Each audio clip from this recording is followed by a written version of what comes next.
แรกนะครับที่มาไลฟ์สดนะครับในช่อง YouTube นะครับสวัสดีครับผมนี่ก็เป็นครั้งแรกนะครับ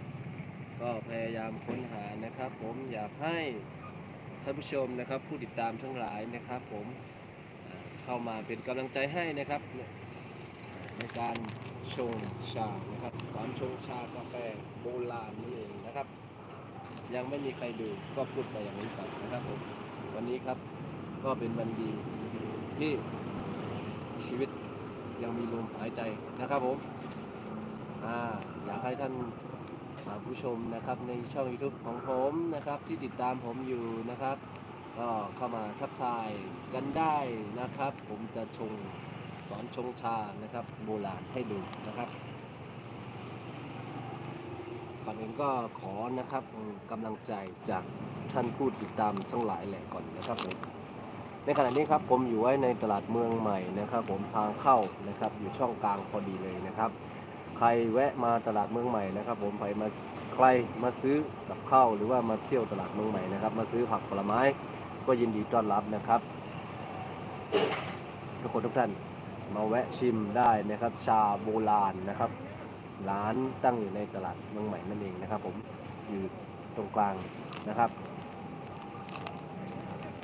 อยากให้ท่านผู้ชมท่านผู้ฟังนะครับบรรยากาศในตลาดนะครับนี่ครับผมนี่คือทางเข้านะครับผมในตลาดเมืองใหม่นะครับโซนที่ผมอยู่นี้นะครับมีทั้งผลไม้แล้วก็มีทั้งกับข้าวนะครับมีทั้งร้านยานะครับผมมีทั้งพืชผักทุกอย่างนะครับผมก็เรียนเชิญนะครับท่าน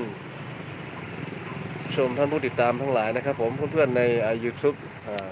นะครับที่ติดตามช่องของผมนะครับนี่ครับร้านของเราก็ตั้งอยู่นะที่นี้นะครับหน้าร้านลูกชิ้น3พี่น้องนะครับผมนะครับไม่ว่าใครจะมาซื้อผลไม้ซื้อผักนะครับซื้อของกินของใช้นะครับมีทุกสิ่งทุกอย่างนะครับผมตลาดเปิด24ชั่วโมงนะครับแต่ว่าตลาดผลไม้นั้นจะเปิดประมาณนะครับตี 2นะครับถึงประมาณเที่ยงหรือบ่ายโมงนี่นะครับก็จะเป็นการปิดนะครับแต่ส่วนร้านกาแฟหรือร้านลูกชิ้นเปิด24ชั่วโมงนะครับแล้วก็กับข้าวต่างๆก็จะมีพ่อค้าแม่ค้านะครับผมสลับสับเปลี่ยนนั่นเองครับ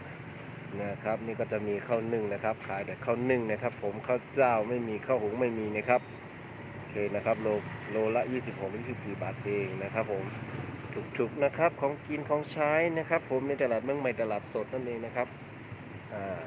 ขอเรียนเชิญนะครับเพื่อนๆทั้งหลายนะครับมาอุดหนุนเพื่อเป็นกำลังใจนะครับผมนะครับนี่ครับมีทุกสิ่งทุกอย่างนะครับผมโอเคไลฟ์ครั้งแรกนะครับขอจบเพียงไว้แต่เพียงเท่านี้นะครับผมสวัสดีครับเดี๋ยววันหน้าเรามา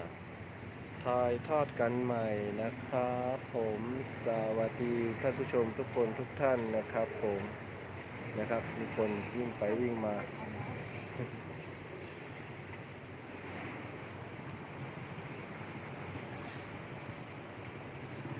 โอเคแล้วมาเจอกันใหม่สวัสดีครับ